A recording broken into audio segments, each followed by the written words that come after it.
જાલત ગામનો રાહુલ હવે સાંકળ મુક્ત, માનવતા જીવંત કરતા સંઘર્ષની વાર્તા। દાહોદ તાલુકાના જાલત ગામે વીતેલા આશરે 10 વર્ષથી એક યુવાન તેની જિંદગી સાંકળોમાં બાંધી જીવતો હતો।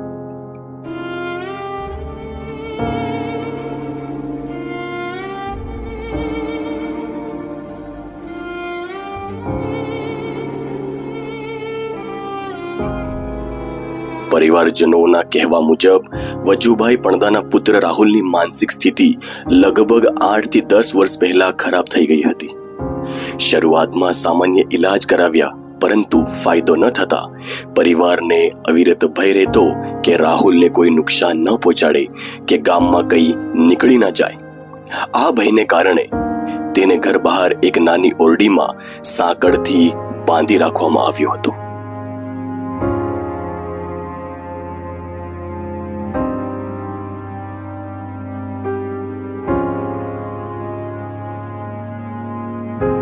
છેલ્લા 8 વર્ષથી એ રહીશ તે જ ઓરડીમાં બંધાઈને જીવી રહ્યો હતો, પરંતુ કહેવાય છે ને કે માનવતા હજી જીવંત છે।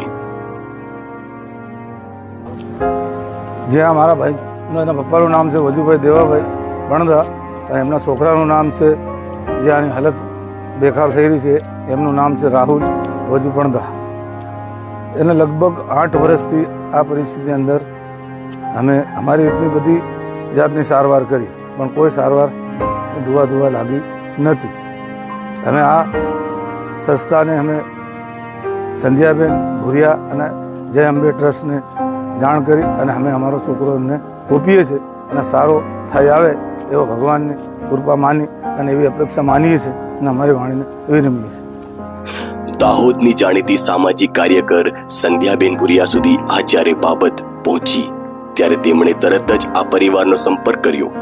તેમણે પરિવારને સમજાયું કે રાહુલ માટે યોગ્ય સારવાર અને સંભાળ ઉપલબ્ધ છે, જરૂર છે માત્ર થોડી હિંમત અને સહાયની। સંધ્યાબેને ત્યારબાદ બાયડ ખાતે આવેલ જય અંબે મંદબુદ્ધિ મહિલા આશ્રમનો સંપર્ક કર્યો। આશ્રમ તરફથી એમ્બ્યુલન્સ સાથે એક ટીમ દાહોદ આવી અને જાલત ગામમાં પહોંચીને રાહુલને ત્યાંથી રેસ્ક્યુ કર્યો। પરિવારના સહકારથી રાહુલને બાયડ ખાતે લઈ જવાયો, જ્યાં હવે તેની યોગ્ય સારવાર અને સંભાળ કરવામાં આવશે। આ એક ઘટના માત્ર રાહુલની જ મુક્તિ નથી, પણ તે એક સંદેશ છે સમાજ માટે કે સગડા વ્યક્તિને માનવતા, સહાનુભૂતિ અને શ્રદ્ધા સાથે જીવવાનો હક છે। Bureau report Wajid Khan Pathan, Dahod.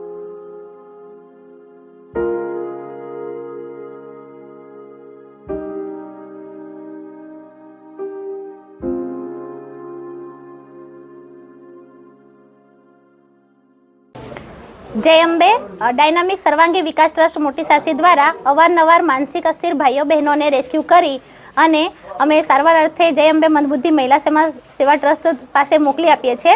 આવી જ રીતે સોશિયલ મીડિયાના માધ્યમથી ઘણી વખતે આવા માનસિક અસ્થિર ભાઈઓ બહેનોને રેસ્ક્યુ કરીએ છીએ, જેથી અમને એક જાલત ગામમાંથી ફોન આવેલ કે એક યુવક છે જે છેલ્લા 8 વર્ષથી માનસિક રીતે પીડાઈ રહ્યો છે।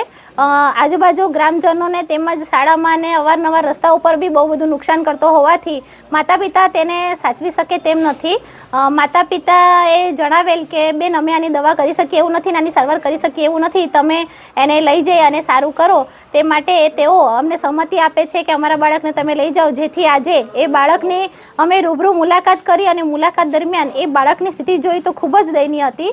આ સ્થિતિ જોઈ તાત્કાલિક અમે અશોકભાઈને જાણ કરતા અશોકભાઈએ બાયડથી રેસ્ક્યુવાન મોકલી આપેલ છે। આજે આ બાળકને રેસ્ક્યુ કરી અમે જય અંબે મંદબુદ્ધિ મહિલા સમાજ સેવા ટ્રસ્ટ ખાતે રિફર કરીએ છીએ।